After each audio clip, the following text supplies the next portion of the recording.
નમસ્કાર, આપ જોઈ રહ્યા છો જીએસટીવી ન્યૂઝ અને આપની સાથે હું છું ધ્વની। ગઈકાલનો દિવસ હતો કે જ્યારે કેન્દ્રનું બજેટ જાહેર થયું અને આજનો દિવસ છે કે જ્યારે રાજ્ય સરકારનું બજેટ જાહેર કરવામાં આવ્યું છે। આપને જણાવી દઈએ કે અત્યાર સુધીનું સૌથી મોટું આ બજેટ છે। 3,32,645 કરોડનું બજેટ જ્યારે રજૂ કરવામાં આવ્યું છે ત્યારે લગભગ કહી શકાય કે તમામ બાબતોને આવરી લેવાની એક કોશિશ જોવા મળી છે। 5 ભાગમાં વહેંચાયેલું આ બજેટ છે અને જે રીતે કહી શકાય કે એક્સપેક્ટેશન્સ જોવા મળી રહી હતી કે આવનારા સમયમાં જ્યારે હવે ચૂંટણી આવી રહી છે ત્યારે વેરામાં કોઈ જ પ્રકારનો ફેરફાર કરવામાં નહીં આવે અને નવો વેરો પણ કહી શકાય કે દાખલ કરવામાં નહીં આવે અને બિલકુલ સ્થિતિ આપણને એ જ જોવા મળી રહી છે। લગભગ નાણામંત્રી કનુ દેસાઈએ 1.5 કલાકથી પણ વધુનો સમય લીધો અને ઇન ડેપ્થ તેઓએ અહીંયા બજેટ રજૂ કર્યું છે। ત્યારે બજેટ તો રજૂ કરી દેવામાં આવ્યું છે પરંતુ સામાન્ય જનતા માટે આ કેટલું લાભદાયી બજેટ છે। અલગ અલગ સેક્ટરની જો વાત કરીએ તો અલગ અલગ સેક્ટરને લઈ અને આ બજેટથી કેટલો ફાયદો થવાનો છે, સાથે અર્થતંત્રની દ્રષ્ટિએ આ બજેટને આપણે કેટલું મહત્વપૂર્ણ ગણી શકીએ છીએ। આ તમામ બાબતો આપણે સમજવાનો પ્રયત્ન કરીશું અને આ ચર્ચા માટે અત્યારે હાલ મારી સાથે જોડાઈ ગયા છે પલ્લવી આચાર્ય કે જેઓ પોતે ઇકોનોમિસ્ટ છે, સાથે ભરતસિંહ ઝાલા કે જેઓ ખેડૂત અગ્રણી છે, યોગેશ ચુડગર કે જેઓ પોલિટિકલ એનાલિસ્ટ છે અને સાથે રાજેશ ઠાકર કે જેઓ પોતે પણ પોલિટિકલ એનાલિસ્ટ છે। તમામે તમામ મહેમાનોનું સ્વાગત છે।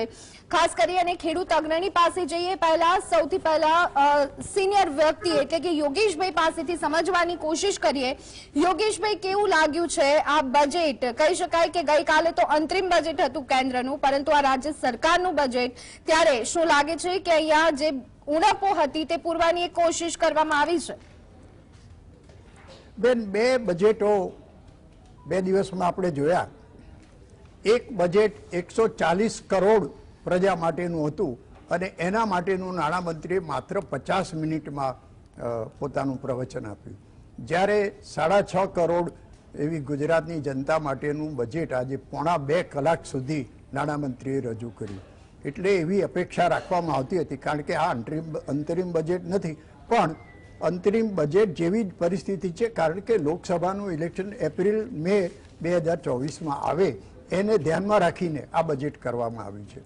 અને બજેટમાં અગાઉના વખતમાં શું શું કર્યું, શું શું સિદ્ધિઓ કરી, એમાં સારો એવો ટાઈમ નાણામંત્રીએ લીધો અને ખરેખર અભિનંદન આપવા જોઈએ કે એમને જે કીધું એ બધું બહુ સારું કામ થયું છે। પણ હું તો પ્રજાની વચ્ચે ફરનારો માણસ છું, ગરીબો, ઝૂંપડપટ્ટી, ગામડા બધામાં ફરનારો માણસ છું। એટલે આ અગાઉના બજેટમાં અને આજના બજેટમાં શું ફરક પડશે એ મારે ધ્યાન દોરવું છે। હું ઇકોનોમિસ્ટ નથી, પણ મને પ્રજાની જે મુશ્કેલીઓ છે, પ્રજાને સરકાર તરફથી શું ફાયદા મળે છે વગેરે વગેરેનું હું અવલોકન કરતો હોઉં છું। પહેલી વાત મારે શિક્ષણ તરફ કરવી છે કે કૃષિ વિશેને હું ટચ નહીં કરું, કારણ કે કૃષિ નિષ્ણાત તો અહીંયા બેઠા છે, પણ શિક્ષણની બાબતે લગભગ 55,114 કરોડ રૂપિયા ફાળવવામાં આવ્યા છે। હવે મારું અવલોકન એવું છે કે આ બધા પૈસા ફાળવવામાં આવે છે અને એનો ઉપયોગ શું થાય છે એ ઓડિટ કરવા જેવું છે। એ સરકારી ઓડિટર તો કરતા હશે, પણ પ્રજાએ ઓડિટ કરવા જેવું છે કે આજે સરકારી શાળાઓની પરિસ્થિતિ શું છે। સરકારે પોતે કબૂલ કરેલું છે કે એમનામાં જે શિક્ષકો હોય અથવા તો જે એના માટેના સ્ટાફ હોય એમાં સારી એવી મોટી ઘટ છે, લગભગ 12,000 શિક્ષકોની ઘટ છે। તો પહેલાં એ પૂરી કરવાનો કેમ પ્રયત્ન નથી થતો? શિક્ષકો માટેની પરીક્ષાઓ લેવામાં આવે છે અને પછી એપોઇન્ટમેન્ટ આપવામાં નથી આવતી। તો મેં તો એક એવી શાળા જોઈ છે કે 1 થી 5 ધોરણ વચ્ચે માત્ર 2 શિક્ષકો હતા। આવું કેમ? દરેક વર્ગ દીઠ 1 શિક્ષક હોય એ પરિસ્થિતિ આપણે કેમ ના કરી શકીએ? અને શિક્ષણ જો સારું આપવામાં આવશે તો સારા નાગરિકો તૈયાર થશે। અને મારું પોતાનું અવલોકન એવું છે કે જો સારા નાગરિકો હશે તો સારા ધારાસભ્યો અને સારા મંત્રીઓ મળશે। એટલે આ શિક્ષણ બાબતે ધ્યાન નથી અપાતું એ હકીકત છે। 55,000 કરોડ જેટલી રકમ ફાળવવામાં આવી છે, બહુ સારી વાત છે। કેટલી શાળાઓમાં છત નથી, મંદિરોના શિખરો સોનાથી મળવામાં આવે એનાથી કંઈ કલ્યાણ નથી થવાનું, પણ આ શાળાના છત, એના છાપરા સરખા કરવામાં આવે। કેટલી શાળાઓમાં તો બીજું અને ત્રીજું ધોરણના વિદ્યાર્થીઓ એક જ રૂમમાં બેસતા હોય, એ રૂમ જેવું એને રૂમ કહેવાય કે કેમ એ મને સવાલ થાય છે. પણ આ બાબતે કેમ ધ્યાન નથી અપાતું? સરસ સરસ યોજનાઓ આજે માન્ય મંત્રીશ્રીએ રજૂ કરી. હવે એ યોજનાઓ નીચે સુધી કેટલી પહોંચે છે? બિલકુલ, મારે રાજીવ ગાંધીના પેલા 1 રૂપિયા ને 15 પૈસા વાળી વાત નથી કરવી, પણ એમને જે યોજનાઓ બહુ સરસ રીતે ઘડી છે, આના માટેનું ઘણું બધું હોમવર્ક અને મહેનત કરી હશે, પણ નીચેના લેવલે, છેવાડાના લેવલે એનો અમલ કેટલો થાય છે એ જોવા માટે સરકારે કોઈ વ્યવસ્થા કરવી જોઈએ. બિલકુલ. એટલે કે અહીંયા જે ઇમ્પ્લિમેન્ટ થવું જોઈએ એ નથી થતું. માત્ર આંકડાની જે માયાજાળ છે આપણને દર વખતે જોવા મળે છે અને આ વખતે પણ એ એટલી જ જોવા મળી છે. હવે આ બધાની વચ્ચે શિક્ષણ કહી શકાય કે દેશના વિકાસમાં મહત્વનો ભાગ ભજવે છે, તો એવી જ રીતે દેશના વિકાસનો પાયો તો કહી શકાય કે ખેડૂતોને પણ ગણવામાં આવે છે. કૃષિ પણ એટલી મહત્વની વસ્તુ છે અને જ્યારે ભારત દેશની વાત હોય ત્યારે કૃષિ પ્રધાન દેશ છે ત્યારે રાજ્યનું બજેટ હોય કે કેન્દ્રનું બજેટ હોય તેમાં કૃષિ માટે શું ફાળવવામાં આવ્યું એ ખૂબ જ મહત્વની બાબત બની જાય છે. ભરતસિંહ ઝાલા આપણી સાથે ખેડૂત અગ્રણી જોડાયા છે. ભરતસિંહજી, ઘણી બધી બાબતો આમાં જોવા મળી.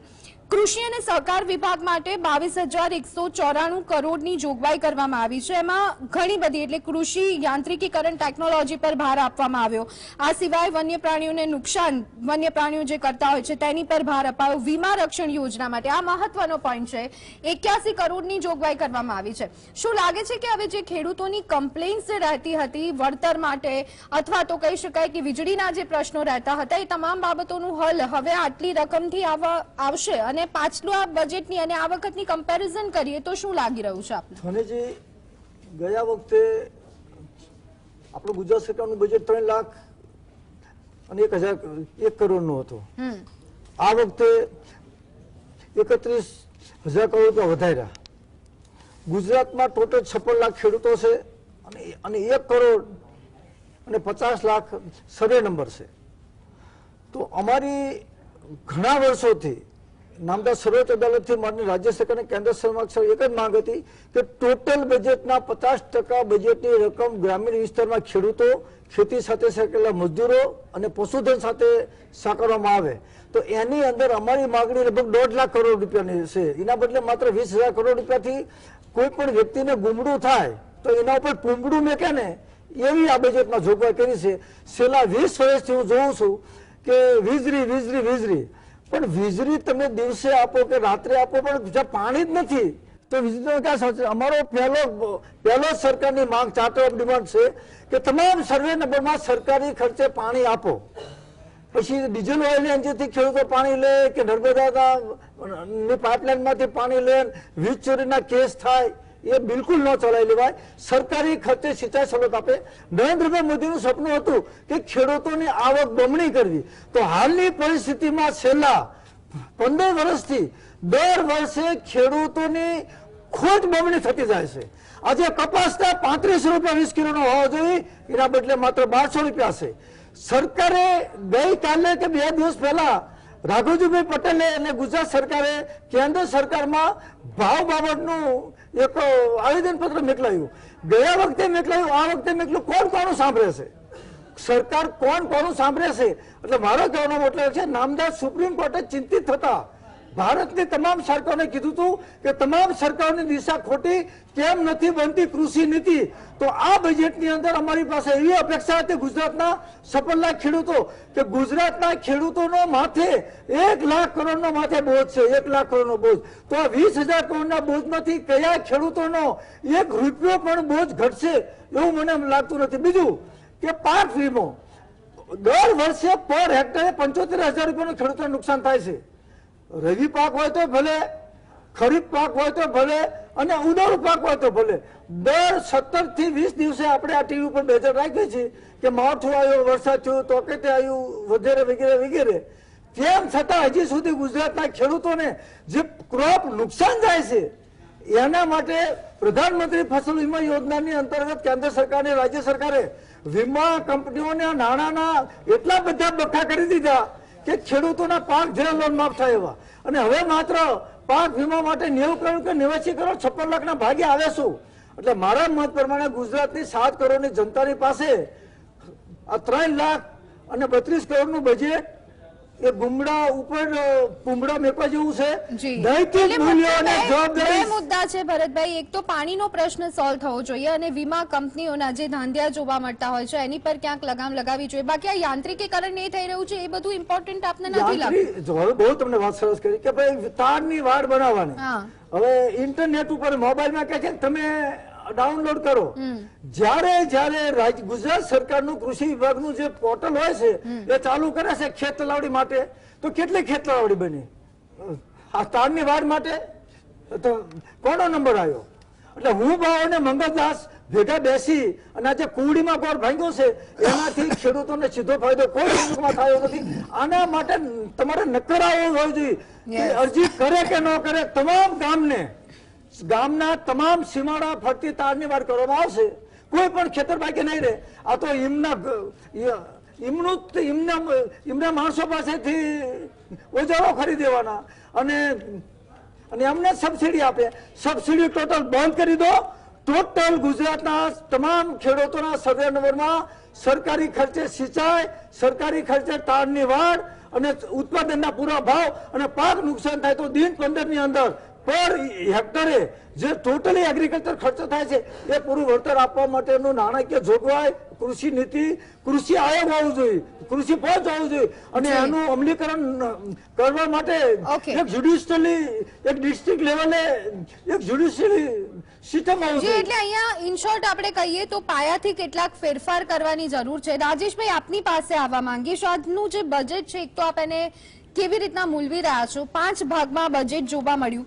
સામાજિક સુરક્ષા, માનવ સંસાધન વિકાસ, આંતરમાળખાકીય સુવિધા, આર્થિક પ્રવૃત્તિનો વિકાસ અને ગ્રીન ગ્રોથ, 5 મુખ્ય સ્તંભ જોવા મળ્યા. આપના મતે કેવું રહ્યું આ બજેટ? હંમેશા બજેટ છે એ બજેટની અંદર જી રાજેશભાઈ. હેલો, આપનો અવાજ આવી રહ્યો છે રાજેશભાઈ, કન્ટિન્યુ કરો. એટલે રૂપિયાની ફાળવણી એ કયા સેક્ટરમાં કેવી રીતે કરે છે સરકાર, એના ઉપર એમનું વિઝન જે છે એ આપણને ખબર પડતી હોય છે. એટલે આ વખતનું જે બજેટ આપણે જોઈએ છે એની અંદર ઇન્ફ્રાસ્ટ્રક્ચર, શિક્ષણ અને કૃષિ કલ્યાણ આ 3 ઉપર સૌથી વધારે ભાર આપવામાં આવ્યો છે. જેમ યોગેશભાઈએ વાત કરી કે શિક્ષણની અંદર લગભગ 16.5% જેટલું એલોકેશન છે. એ જ રીતે જે ઇન્ફ્રાસ્ટ્રક્ચર અને કૃષિ આયોજન છે એની અંદર ટોટલ મળીને 13%ની આસપાસનું આયોજન કરેલું છે.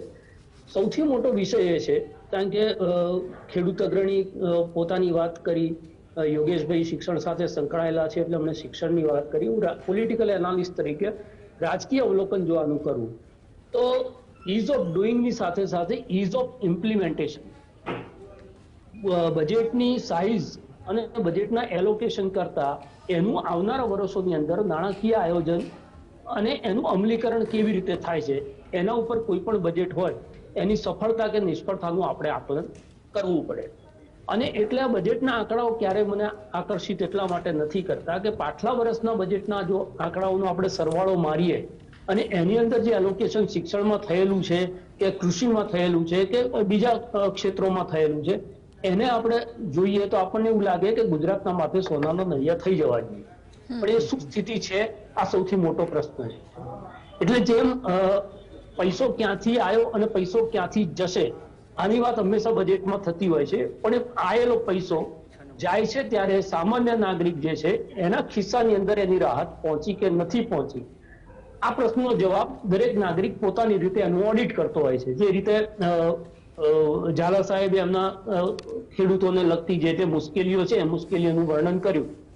જો કૃષિ નીતિ અને શિક્ષણ નીતિમાં ફળવાયેલા પૈસાઓનું યોગ્ય અમલીકરણ થયું હોત તો આજે 700 જેટલી પ્રાથમિક શાળાઓ જે શિક્ષક વગરની છે, આ જ શિક્ષણનું બજેટ એવું કહે છે કે આટલા કરોડ રૂપિયા અમે શાળાઓના ઓરડાની મરમ્મત પાછળ, આટલા નવા ઓરડા બાંધવા પાછળ અને આટલા સ્માર્ટ ક્લાસીસ બનાવવા પાછળ અમે વાપરીએ છીએ. એનો મતલબ એ થયો કે પાછળના વર્ષોની અંદર આ જ માટે જે ફાળવેલા પૈસા હતા એ પૈસાનું કાં તો યોગ્ય આયોજન નથી થયું અને કાં તો એ કોઈ ગેરમાર્ગે ગયા છે. એટલે પાણી પુરવઠાની અંદર 11,355 કરોડ ફાળવવાની વાત હોય, માર્ગ મકાનમાં 22,163 કરોડ વાપરવાની વાત હોય, રિવરફ્રન્ટના 38 કિલોમીટર સુધી એનું વિસ્તરણ કરી અને ગિફ્ટ સિટીને 3300 એકર સુધી ફેલાવવાની વાત હોય, તો સરકારે એવો પ્રયત્ન કર્યો છે કે કોસ્મેટિક ડેવલપમેન્ટ એટલે બ્યુટિફિકેશન જે બ્રાન્ડ બનાવે છે ગુજરાતને, અને એ બ્રાન્ડ જે છે એ ઉદ્યોગોને આકર્ષતી હોય છે, એ દિશાની અંદર ધ્યાન આપ્યું છે.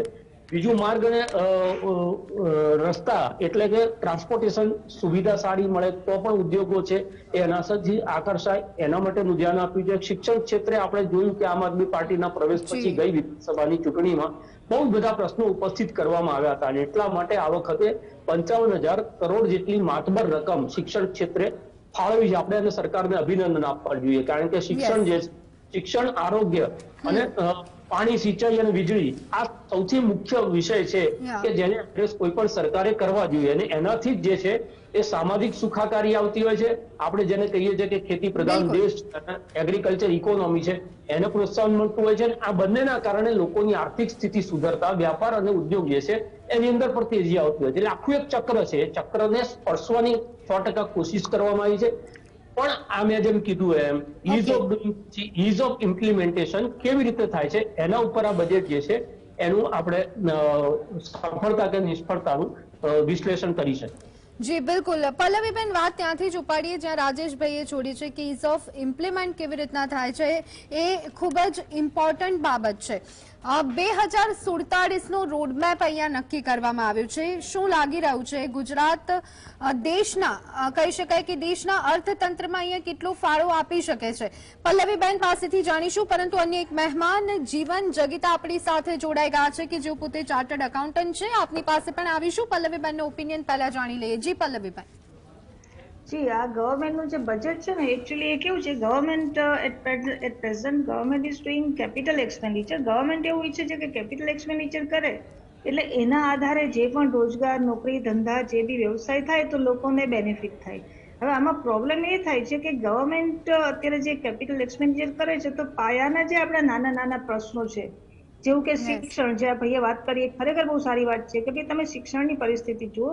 તમે શિક્ષણ પાછળ આજે કરોડો રૂપિયાની જ્યારે ફિગર આપો છો ત્યારે એની માહિતી શું, કે એ જે ફિગર છે એ ક્યાં વપરાયા, કેટલા રૂમ સરખા થયા, વેરી ઇમ્પોર્ટન્ટ પોઈન્ટ.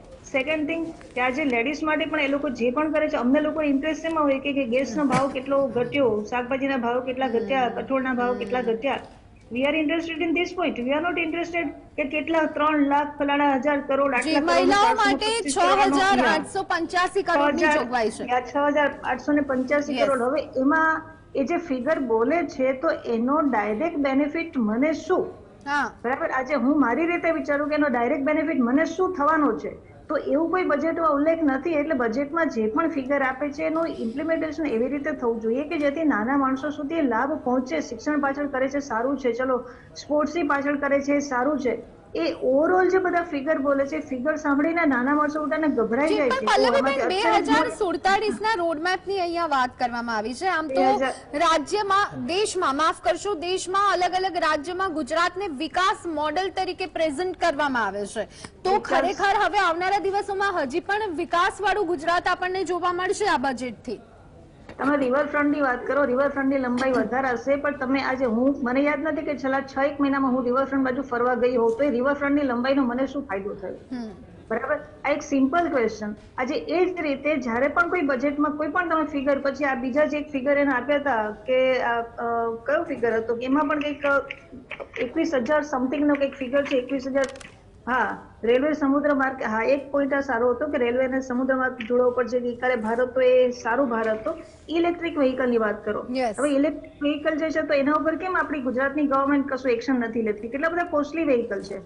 ગેસના સિલિન્ડર ઉપર કેમ કશું કરતી નથી? પેટ્રોલ ડીઝલના ભાવ પર કેમ ટેક્સ ઘટાડતી નથી? આ જે છે એ બધા અવર બેઝિક નેસેસિટી.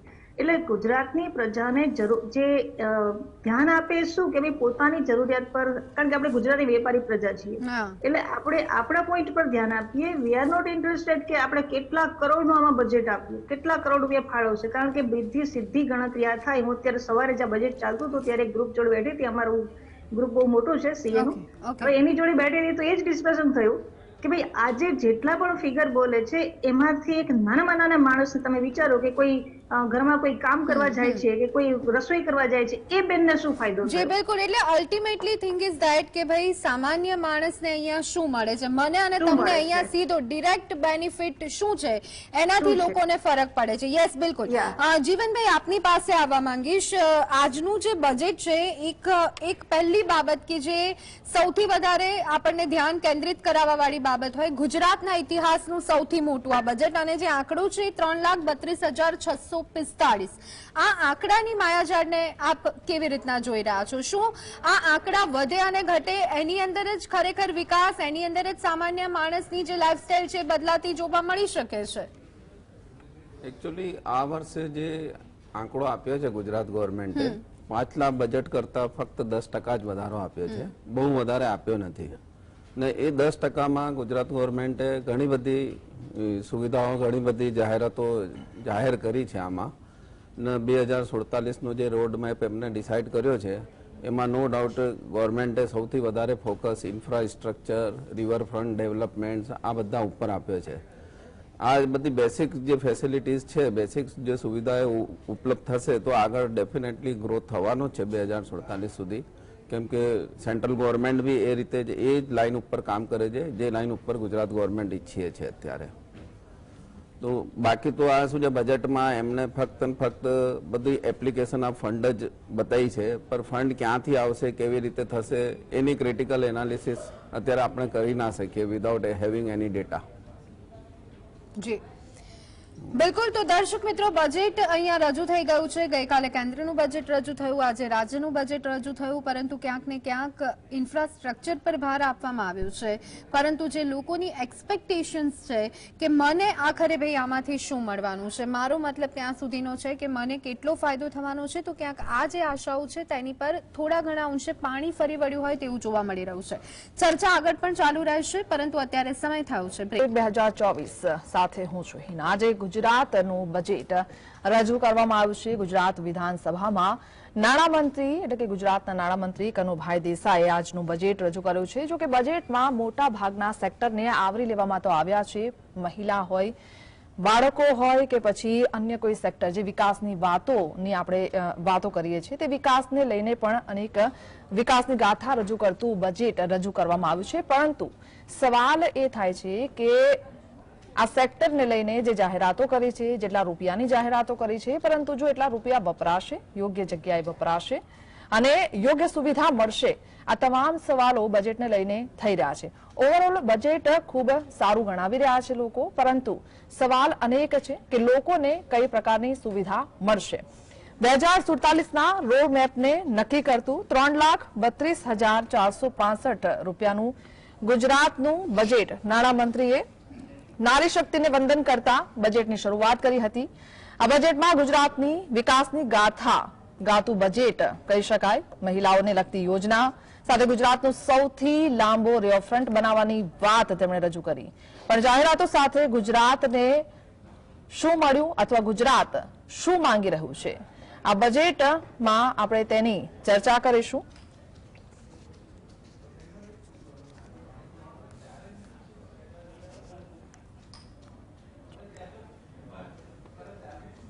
જી જી જી તો આપણી સાથે જોડાઈ ગયા છે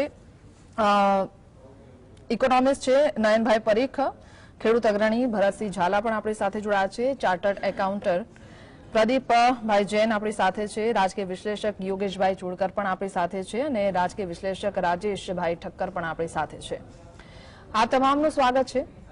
સૌથી પહેલા તો યોગેશભાઈ, નારી શક્તિની વાત કરતા નાણાપ્રધાને કનુભાઈ દેસાઈએ વિધાનસભામાં બજેટ સ્પીચની શરૂઆત તો કરી, પણ આ બજેટમાં જો નારીની આપણે વાત કરીએ તો નારીને શું મળ્યું? નેહા, તમે નારી વંદના સાથે બજેટની શરૂઆત કરી, બહુ સારું કામ કર્યું કે નારીને તમે વંદના કરો છો. પણ નારીની ગુજરાતમાં શું પરિસ્થિતિ છે અને આટલા બધા પૈસા એમને માટે ફાળવવામાં આવે છે, તો નારીનો અત્યાર સુધીમાં મહિલાઓનો વિકાસ કેટલો થયો? એમાંનો એક ભાગ એવો છે કે વિધવા સહાય માટે 2363 કરોડ રૂપિયા ફાળવવામાં આવ્યા. ગઈકાલે જ મેં જીએસટીવી ઉપર એક દ્રશ્ય જોયું કે એક વિધવા વૃદ્ધા એ પોતે પોતાની વાત રજૂ કરે છે કે મેં કેટલા ધક્કાઓ ખાધા ને વિધવા સહાયનું પેન્શન કે જે કંઈ મને મળવી જોઈએ આટલા ધક્કાઓ ખાધા પછી પણ મને મળતું નથી અને હું સરકારી ઓફિસે જઉં ને આવું એનો ખર્ચો પણ મારે ક્યાંથી કાઢવો. અને યોગેશભાઈ જો કદાચ મળે છે તો પણ 1200 રૂપિયામાં ઘર તો નથી ચલાવી શકાતું. અરે ઇવન આ 1200 રૂપિયા માટે આ વિધવા વૃદ્ધા જો અને એની તમે પરિસ્થિતિ જુઓ, બિચારી ચાલી ના શકતી હોય એને, તો તમે આ 2363 કરોડ રૂપિયા ફાળવ્યા બહુ સારી વાત છે, પણ એ ક્યાં સુધી પહોંચે છે, નીચે સુધી પહોંચે છે કે કેમ? અથવા તો જે મહિલાઓ, જે નારીઓ ખેત મજૂર તરીકે કામ કરે છે, કડિયા કામે જાય છે, એવા નીચલા વર્ગની તમે સંખ્યા જુઓ તો ઘણી બધી મોટી છે. એમને આનાથી શું ફાયદો થશે? હું તો આ બધા વચ્ચે ફરનારો માણસ છું, સિવિલ કોન્ટ્રાક્ટર છું, એટલે મારે ત્યાં જે મજૂરી કરવા આવતી બહેનો છે એમને હું પૂછું છું તો એમની પાસે કશું જ નથી. ઘેર જઈને એમનો દારૂડિયો પતિ અને મારે એ એનો ફાયદો છે. એટલે સરકાર દર વખતે મહિલાઓના વિકાસ, બેટી બચાવો આ બધી વાતો કરે છે, પણ એમાંના કોઈ કદાચ મંત્રીઓને સમય ના મળે પણ એમના ધારાસભ્યો, કોર્પોરેટરો એ તો નીચે જઈને જોયે કે આ બધા મળ્યું ક્યાં. ફરીથી મેં અગાઉ કીધું એ પ્રમાણે રાજીવ ગાંધીની વાત મારે નથી કરવી કે 1 રૂપિયાના 15 પૈસા પહોંચે છે, પણ ક્યાં પહોંચે છે આ બધા પૈસા એ તો બતાવો. ભરતસિંહ ઝાલા બેઠા છે એટલે મારે કૃષિની વાત ના કરવી જોઈએ, પણ હું એક સિવિલ કોન્ટ્રાક્ટર છું એટલે નર્મદા કેનાલોની મારે વાત કરવી છે કે અવારનવાર ટીવીમાં ન્યૂઝ આવે છે કે કેનાલ તૂટી ગઈ અને એનું પાણી નજીકના ખેતરોમાં ફેલાઈ ગયું, ઉભો પાક આખો બધો નુકસાન જાય, તૈયાર થયેલો પાક બધો નુકસાન જાય, તો આનો જવાબદાર કોણ? આમાં ખેડૂતનો શું વાંક? કેનાલ તૂટી, કોની કેનાલ હતી? કેનાલમાંથી એક ડોલ ભરીને પાણી લેવા જાય તો એને પાછા લાગે એવો હવે કાયદો લાવવાની વાત છે. ત્યારે આ કેનાલ તો સરકાર મા બાપની છે, એ કેનાલ તૂટે તો એનાથી જેને નુકસાન થયું એ સરકારે ભરપાઈ કરી આપવું જોઈએ કે કેમ? ના, આમાં તો ખેડૂતોએ જ સહન કરવાનું. ખેતી પ્રધાન દેશ હોવા છતાં ખેડૂતો માટે ધારો કે વાવાઝોડું આવે, મોટું માવઠું આવે, યા બીજા કોઈ નુકસાન થાય, એને વળતર આપવાની વાત થાય છે અને વળતરના આંકડા જોઈએ તો મેં તો ખેડૂત મિત્રોને પૂછ્યું છે કે આના કરતા સરકાર અમને ના આપે તો સારું, અને એનો સર્વે કરવામાં આવે છે. હવે બેન મારે એ કેવું છે કે આનો સર્વે કરવા કોણ જાય છે? 9મું ધોરણમાં ભણતો છોકરો ત્યાં સર્વે કરવા જાય છે, એને ખબર નથી કે આ મગફળી જમીનની અંદર ઉગે કે બહાર ઉગે. હવે આવા સર્વે ઉપર સરકાર વળતર ચૂકવે છે ને કોને ચૂકવાય છે, કોને મળ્યું? પાક વીમા યોજનાની વાત કરો તો આ મંચ ઉપરથી આજથી 4 વર્ષ પહેલા મેં ઘણું આના માટે કહ્યું છે, અને પાક વીમા યોજનામાં કોઈને આનાથી ફાયદો થયો નથી, સિવાય કે સરકાર જે પૈસા ફાળવે છે અને અત્યાર સુધીમાં જેટલું પ્રીમિયમ સરકારે ભર્યું વીમા કંપનીઓને એટલું જો ખેડૂતોને આપ્યો તો બી ફાયદો થયો. એટલે યોગેશભાઈ, સરકાર પૈસા ફાળવે છે, બજેટ રજૂ કરી દે છે, કયા કયા સેક્ટરમાં કેટલા પૈસા ફાળવ્યા, ઓવરઓલ બજેટ સારું રહ્યું દેખાડી લે છે, પરંતુ ગ્રાઉન્ડ લેવલે જે કામ થવું જોઈએ એ ગ્રાઉન્ડ લેવલે થતું નથી કે અધિકારીઓ ત્યાં જઈને ચકાસતા નથી. એ પછી કેનાલોની વાત હોય કે પછી સરકારી જે શિક્ષણને લઈને આપણે કે આરોગ્યને લઈને વાત કરીએ તો એની વાત હોય. નયનભાઈ, ઇકોનોમિસ્ટ તરીકે તમે આ બજેટને કઈ રીતે જોઈ રહ્યા છો? ખાસ ગુજરાતને જે બજેટ અત્યારે આપ્યું છે, પરંતુ ગુજરાત શું માંગી રહ્યું છે? ગુજરાતમાં આપણે જોઈએ તો અત્યારે એ લોકોએ શું ફાળવણી કરી છે એ જોઈ લઈએ અને પછી આપણી ચર્ચામાં આગળ લઈ લઈએ કે ખરેખર આપણા લોકોના મતે ગુજરાતમાં શું જરૂરી છે. એટલે અત્યારે જેમ જુઓ કે ફાળવણી સૌથી વધારે શેમાં વધી છે તો એમાં એક તો શિક્ષણ વિભાગ છે. શિક્ષણમાં અબાઉટ 55,000 કરોડની વાત કરી છે અને લગભગ 26% વધારો કર્યો છે. એટલે એ મારા હિસાબે આપણે ત્યાં શિક્ષણનો પ્રશ્ન છે અને એમાં જે એલોકેશન વધારે કરાયું છે એ જરૂરી છે. ગુજરાતને એની જરૂરિયાત છે. બીજું આરોગ્ય પરિવાર કલ્યાણમાં લગભગ 32% વધારો કર્યો છે. એ બી મારા ખ્યાલથી આપણે ત્યાં કુપોષણ, બાળકોના પ્રશ્નો એ બધા છે. એના સિવાય આપણે જે ઓછામાં ઓછા જેમાં વધારો થયો છે એ જોઈએ તો એક આપણા રોડ એટલે માર્ગ અને મકાન વિભાગમાં.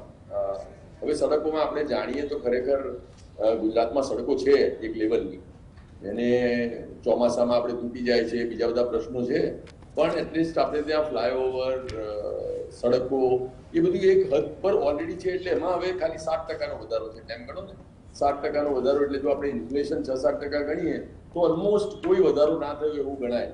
એટલે માર્ગ અને મકાન વિભાગમાં રોડ્સમાં કદાચ ફરજ આપણને દેખાય કે અમુક રોડ્સ બહુ ના બને અથવા એમાં વધારો ના દેખાય. અને બીજું ઇન્ડસ્ટ્રીઝ ડિપાર્ટમેન્ટમાં અગેન ખાલી 7% વધારો થયો છે. એટલે જે ખરેખર રિયલ ઇન્ફ્લેશન ગણીએ તો એનો પણ વધારો ઓલમોસ્ટ એટલો જ છે. એટલે એમાં ઇન્ડસ્ટ્રીઝ અને માઇન્સ ડિપાર્ટમેન્ટમાં પણ કદાચ આપણને લાગે કે અમુક વાર જે ગતિથી આગળ કામ થવું જોઈએ એ નથી થતું.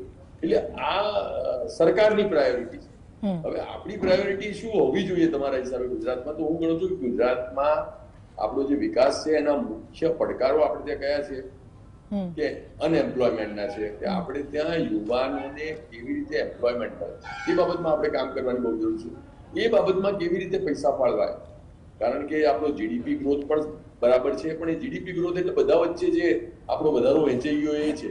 પણ અનએમ્પ્લોયમેન્ટ અને ઇનઇક્વાલિટી, આપણે ત્યાં જે વધારે પૈસાવાળા છે બહુ પૈસાવાળા છે અને જે ગરીબો છે વધારે વધારે ગરીબ થતા જાય છે, એને કેવી રીતે આપણે રિલીઝ કરીએ એ મારા ખ્યાલથી આ બજેટમાં હજુ આપણે એડ્રેસ નથી કર્યું. ત્રીજું હું ગણું છું કે હું મધ્યપ્રદેશમાં ઇન્દોર અને ભોપાલ સ્માર્ટ સિટીના બોર્ડ ઉપર છું. એટલે ઇન્દોર ને ભોપાલ સ્માર્ટ સિટીમાં અમારે ત્યાં સોલિડ વેસ્ટ છે એ દરેક બંને શહેરોમાં સરપ્લસ જનરેટ કરે છે, ખર્ચો નથી કરતા.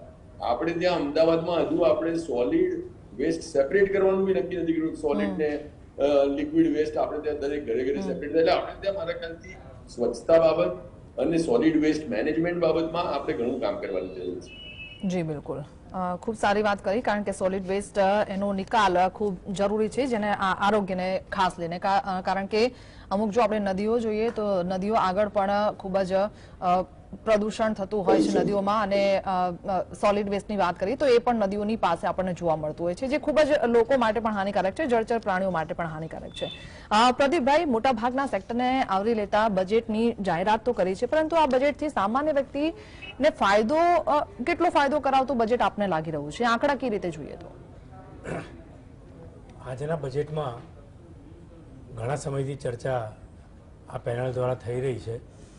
એમાં અલગ અલગ મુદ્દાઓનું વિશ્લેષણ કરવામાં આવ્યું છે, પરંતુ જ્યાં સુધી ઇનડાયરેક્ટ ટેક્સને લાગુ પડે છે ત્યાં સુધી સરકાર પાસે એક વસ્તુની અપેક્ષા લોકોને હતી. એ અપેક્ષા એટલા માટે હતી કે હવે રાજ્યમાં અને દેશમાં જીએસટીનો કાયદો આવી ગયો છે, અને આપણને સૌને ખ્યાલ છે કે જીએસટીનો કાયદામાં કંઈ પણ ફેરફાર કરવો હોય અથવા રાહત આપવી હોય તો એ જીએસટી કાઉન્સિલના માધ્યમથી દેશના બધા જ ફાઇનાન્સ મિનિસ્ટરો એકત્રિત થઈ અને આ નિર્ણય લેતા હોય છે.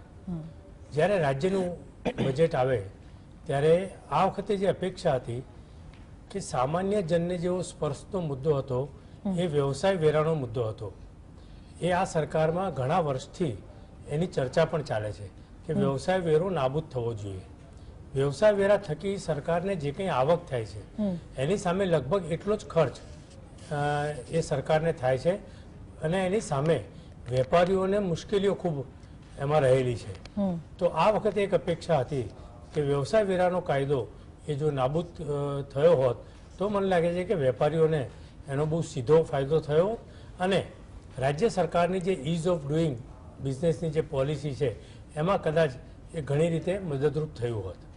સાથે સાથે જીએસટીનો કાયદો અમલમાં આવ્યો એ પહેલાં રાજ્યની અંદર અને દેશમાં વેટનો કાયદો હતો.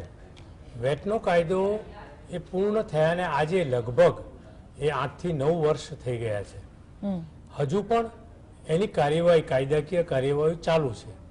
એની અપીલ હોય, એ અપીલ લેવલે કેસીસ પડ્યા છે, ટ્રિબ્યુનલમાં પડ્યા છે. તો આ વખતે એક અપેક્ષા એવી પણ હતી કે હવે જૂનો બેકલોગ પૂરો કરવાના સંદર્ભમાં સરકાર જો વેટની અંદર કોઈક પ્રકારે એમનેસ્ટીની સ્કીમ લાવે, એટલા માટે કે નવો કાયદો આવી ગયો છે, નવા કાયદાના અમલને લગભગ 8 થી 9 વર્ષ થઈ ગયા છે, તો હવે જૂના કાયદાની વાતો શા માટે ચાલુ રહે, એના કેસોનો નિકાલ આવવો જોઈએ. તો સરકાર, જેમ કેન્દ્ર સરકારે એક બહુ આગ્રહપૂર્વક અને પ્રયત્નપૂર્વક ઇન્કમટેક્સમાં સુધારો કર્યો છે કે 2009-10 પહેલાના જે કંઈ ડિમાન્ડ હશે 1962થી 10,000 રૂપિયા સુધીની રાઇટ ઓફ કરવામાં આવશે, અને 2014-15 સુધીની એ લગભગ 10,000 અને પેલી 25,000 એ રાઇટ ઓફ કરવામાં આવશે. તો આ પ્રકારે એક વેટમાં પણ જો કોઈક સ્કીમ લાવ્યા હોત તો એ વેપારી વર્ગને એ ખૂબ મોટો ફાયદો એની અંદર થયો હોત એવું મને ચોક્કસ લાગે છે. જી, રાજેશભાઈ ઠાકરે આપણી સાથે જોડાયેલા છે. રાજેશભાઈ, નમો લક્ષ્મી યોજનાની જાહેરાત કરી, 750 કરોડ તેમાં ફાળવ્યા છે સરકારે. નમો સરસ્વતી યોજનાની પણ તેમણે વાત કરી, સારી વાત છે. પણ આ યોજનાઓનો જો લાભની આપણે વાત કરીએ તો છેવાડાની જે મહિલાઓ છે ત્યાં સુધી પહોંચશે? અત્યાર સુધીની જે યોજનાઓ છે તેને આપણે જોઈ જ રહ્યા છે. જો આજે જે બજેટ રજૂ થતું છે ત્યારે આપણે એવું સમજવું જોઈએ કે નાણામંત્રીનો કે સરકાર એક શુભ આશય છે અને શુભ આશય પ્રમાણે એમણે જે એલોકેશન કરવાનું હોય એમના પાસે જે ફંડ છે ફંડ એમાં જેમ મેં પહેલા સ્લોટમાં કીધું એમ કે શિક્ષણ અને ઇન્ફ્રાસ્ટ્રક્ચર અને કૃષિ અને સૌથી વધારે મહત્વ આપવામાં આવ્યું. એની સાથે સાથે નમો લક્ષ્મી, નમો સરસ્વતી, નમોશ્રી જેવી યોજના લાયા છે. મનરેગાની અંદર 309 કરોડનું ફાળવણી કરી છે. બંદરીનો વિકાસ પાસે 3858 કરોડની ફાળવણી કરી છે. આશા વર્કર બહેનોની પ્રસૂતિ સહાય 3000 રૂપિયા એમણે કરી છે. એટલે એક ગુલદસ્તો બનાવીને લોકોની સમક્ષ રજૂ કરવાની કોશિશ છે. એટલે આપણે જ્યારે બજેટ રજૂ થતું હોય ત્યારે આપણે શુભ આશય ઉપર એનું વિશ્લેષણ કરતા હોઈએ છીએ. પણ મેં જેમ કીધું એમ કે એનું ઇમ્પ્લિમેન્ટેશન કેવી રીતે થાય છે, અલગ અલગ વર્ગ, અલગ અલગ સમૂહ, અલગ અલગ જાતિ, એ લોકોની અપેક્ષાઓ શું છે, અપેક્ષાઓમાં કેટલું એ ફળીભૂત થયું છે, એ બધા ઉપર એની આપણે અસરો વર્ણવતા આવીએ છીએ. જે રીતે પ્રદીપભાઈ હમણાં વ્યવસાય વેરાની વાત કરી તો પેલા 6000, 9000, 12000 એવો સ્લેબ હતો. છેવટે 6000 ને 9000 વાળો સ્લેબ બંધ કરીને 12000 ઉપર કદાચ અત્યારે વ્યવસાય વેરો છે. પણ એમાં પણ જે અપેક્ષા છે કે ભાઈ એ પણ જતું રહેવું જોઈએ. તો આ એક નાની એક રજૂઆત છે. જીએસટી ના કેટલાક મુશ્કેલીઓ છે. જીએસટી પહેલાના જે ટેક્સને લગતી જે આપણી પાસે સેલ ટેક્સ અને એની વ્યવસ્થાઓ હતી એ વખતના કેસ છે.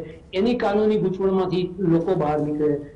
પેપર વર્ક જે વધારે પડતું થઈ રહ્યું છે એ પેપર વર્કમાંથી લોકો બહાર નીકળે અને જે પૈસો આવે છે એ તો દેખાય છે કે ભાઈ કયા કયા માધ્યમોથી સરકાર પાસે પૈસો આવ્યો, પણ એ જાય છે તો જે ચેનલ દ્વારા એ પૈસો જાય છે એ પહોંચ્યો કે નહીં, એ જ્યારે જે નાગરિક, જે વર્ગ કે સમૂહ માટે ખર્ચાયો છે એના સુધી પહોંચે તો એને ફીલ થાય.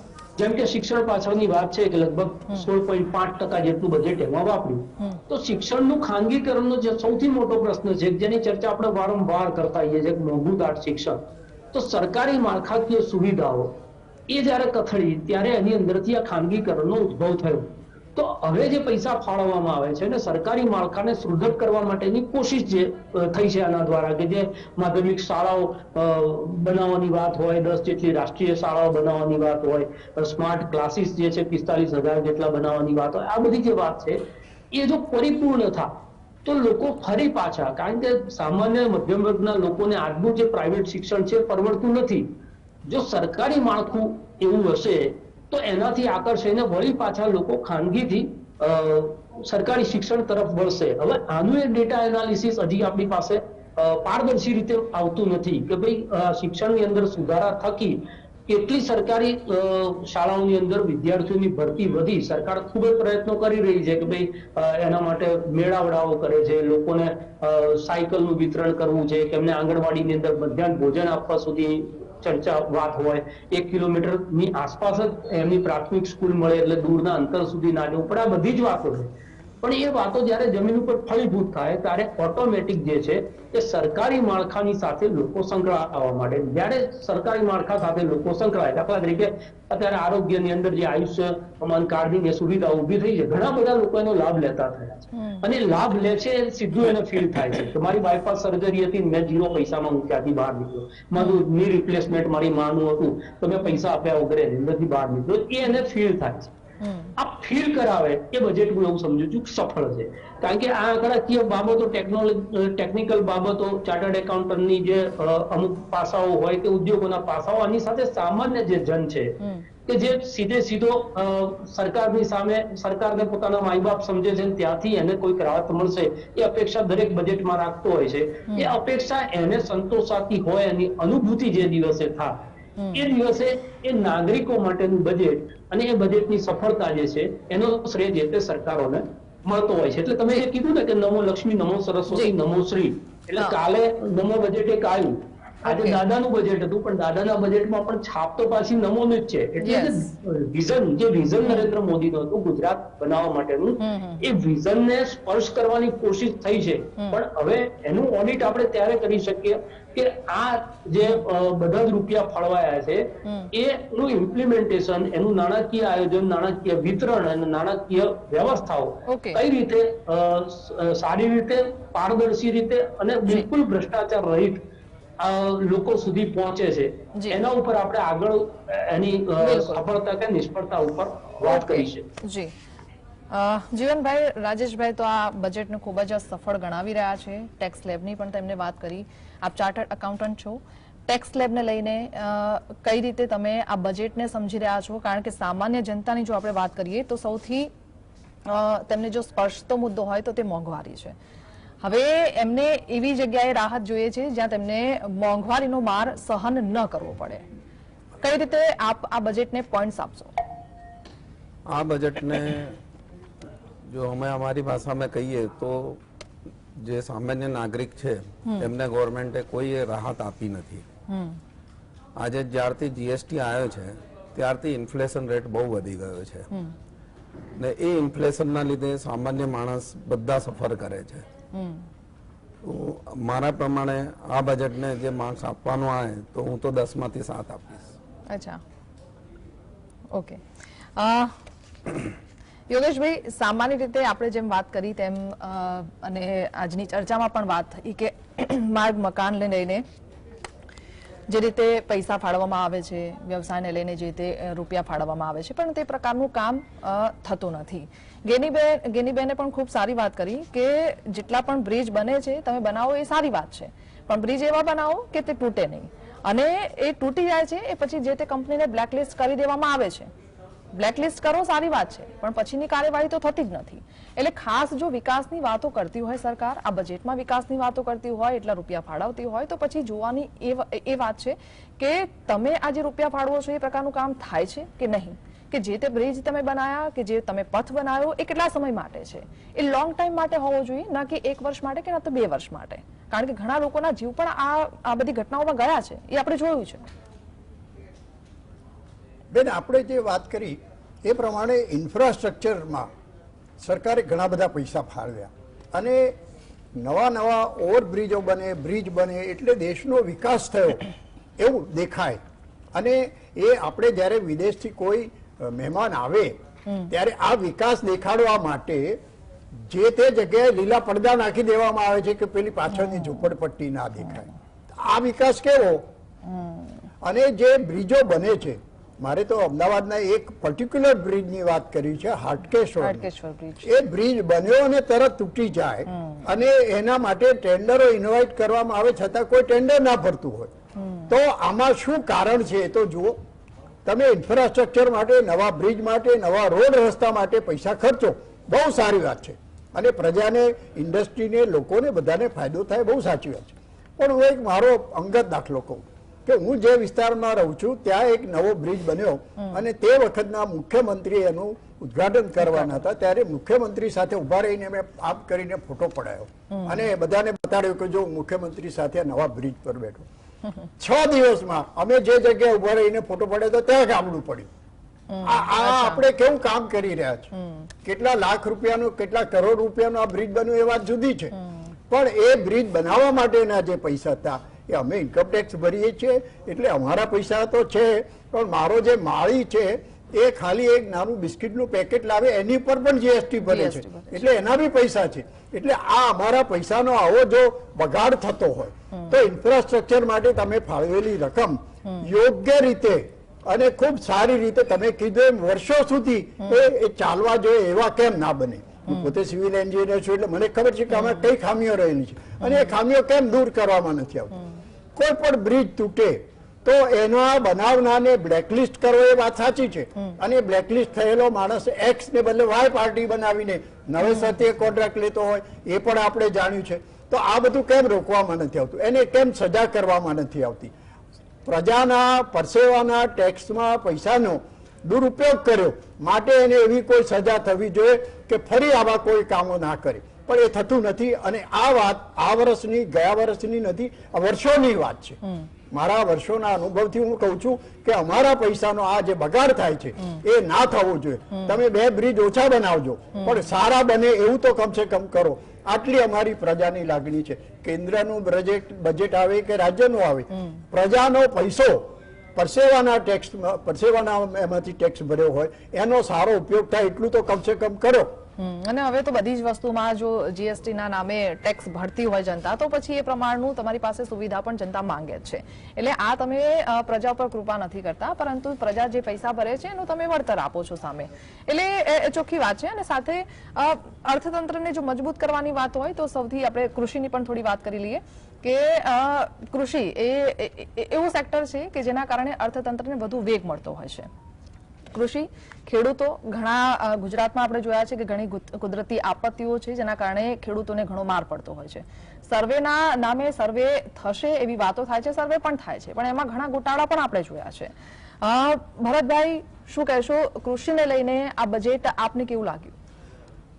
ખેતી પ્રધાન દેશ હોવા છતાં ગામડાનો ખેડૂત અને ખેતી સાથે સંકળાયેલા મજૂર વર્ગ તથા પશુધન સાથે સંકળાયેલા સાચા અર્થમાં એવા લોકોને 2 ટાઈમ ખાવાના પણ ફાંફા છે. ગુજરાતની અંદર તમે બહુ મસ્ત બહુ સારી વાત કરી કે સૌથી પ્રથમ તો આપણે જોયું કે કુદરતી આપત્તિ વ્યવસ્થા મંડળ. કુદરતી આપત્તિ વ્યવસ્થા મંડળ પાસે એટલી કોઈ સ્ટાફ નથી કે એવું નથી કે એક પણ ખેતરમાં જઈને એ સર્વે કરી શકે. માન લો કે સર્વે કરવા ગયા અને ખેતરમાં પાણી ભરેલા હોય છે તો લખીને આવતા રહેશે કે ભાઈ ખેતરમાં પાણી ભરે સર્વે થાય એવું નથી. સરકાર નક્કી કરે છે આંકડા કે ભાઈ આટલા તાલુકામાં 33% કરતા વધારે નુકસાન એટલે 60 પેકેજ આપવામાં આવશે. ત્યાં સુધીમાં ચૂંટણી આવી જાય છે, ચૂંટણીના કાર્યક્રમો રહી જાય, પછી લોકો આ બધું ભૂલી જાય છે.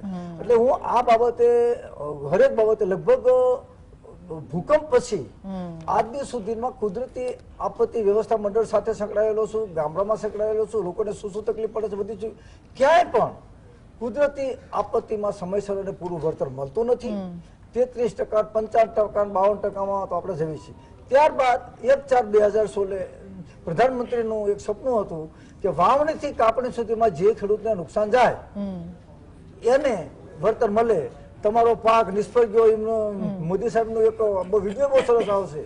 મિત્રો, તમારો પાક નિષ્ફળ જાય, તમે ગાડું લઈને ઘરમાં જાઓ, તમારા ઘરમાં પાક ભરે, ઉપરથી નળિયામાંથી પાણી પડે અને તમારો પાક નિષ્ફળ જાય તો પણ તેનું વળતર મળે. એનું નામ છે પ્રધાનમંત્રી ફસલ વીમા યોજના. આજે દુઃખ અને રોઈના આંસુ સાથે કહેવાનું છે કે પ્રધાનમંત્રી ફસલ વીમા યોજનાની અંદર સમગ્ર ભારતના કેન્દ્ર સરકારને રાજ્ય સરકારના એ જ પૈસા જો પાછા આવે તો ગુજરાતના ખેડૂતોના પાક ધિરાણ લોન ઓટોમેટિક માફ થઈ જાય. 1/4/2016 થી 2019માં એક ખેડૂતના અને સરકારના 1,80,000 રૂપિયા વીમા કંપની બૂથ મારી ગઈ. એ તો મારા તમારા પૈસા ગયા. એની સામે એસબીઆઈ જનરલ ઇન્સ્યોરન્સને બ્લેકલિસ્ટ કરી. ગુજરાત નામદાર હાઈકોર્ટે હુકમ કર્યો કે એસબીઆઈ જનરલ ઇન્સ્યોરન્સ સરકાર સાથે મને સેટલ કરે. સેટલ કેટલું કર્યું? ખેડૂતોએ જે પ્રીમિયમ આપ્યું છે એ પૈસા પણ પાછા નથી આપ્યા. અને હું બાવ અને મંગળદાસ કૃષિ ભવનમાં બેઠા બેઠા વાતો કરે છે. હમણાં જ મારે કાલે જ મારી આ વાત થઈ છે. એટલે મારો કહેવાનો મતલબ શું છે કે ગુજરાત હવે તમને સાહેબ તો મારા કરતા વૈર છે પણ મેં થોડું વાંચ્યું છે. ભારતનું સૌથી પ્રથમ બજેટ કેવું હતું? 1947માં આપણે આઝાદ થયા, 26મી જાન્યુઆરીએ આપણું બંધારણ બન્યું અને પહેલું જ બજેટ. પહેલા બજેટમાં જોગવાઈ કરી કે આ દેશના ત્યારે ટેક્સ નહોતો આવતો. દેવતરણ નામજી નામની ખાનગી સંસ્થાને આપણે દેના બેંકમાં લઈ લીધી, રાષ્ટ્રીયકૃત કર્યું. રાજમાતા સિંધિયાની રાજા રજવાડાએ દેશને ચલાવવા માટે અમારા વડવાઓએ રૂપિયા આપ્યા કે દેશને ચલાવવો. ત્યારે સૌથી પહેલું લખાણ કર્યું હતું દેશની સુરક્ષા, દેશના આરોગ્ય, શિક્ષણ, રોજગાર અને ખેતી. 1952 થી લગભગ મારો 1968 સુધીનો મને યાદ છે ત્યાં સુધી દેશમાં એક પણ પૈસા હું દેવું નહોતું. એટલે શું વિકાસ નહોતો? હાથીનો પગાર, જી. ખેતીનું બધું, સોનાના એટલે પગાર હતા. ગણતરી- અને અત્યારે આપણે વિકાસનું પીઠે મોટું ઢોલ અંદર ચાલે પોલા પોલ 3,22,000 કરોડ મારા તમારા ખીચાના વયા જશે. એટલે ગણતરી આશા રાખીએ કે જે માત્ર રીતે હું સરકારે બાવળને જાહેરાતો કરી છે, હું બાવળને બજેટ- મંગળદાસ જી, રૂપિયાવાળા જી, થશે, સામાન્ય જનતાને કોઈ ફાયદો જી નથી. જી એટલે આપણે આશા રાખીએ કે જે પ્રકારે સરકારે અલગ અલગ સેક્ટરમાં રૂપિયા ફાળવ્યા છે, બજેટ રજૂ કર્યું છે, ઓવરઓલ બજેટ લોકોને સારું લાગી રહ્યું છે, પરંતુ એ પ્રમાણે ગ્રાઉન્ડ લેવલે એટલું કામ થાય અને પાયાની સુવિધાઓ છે એ છેવાડાના માનવી સુધી પણ પહોંચે. આપ તમામનો આભાર અમારી સાથે જોડાયા બદલ. નમસ્કાર.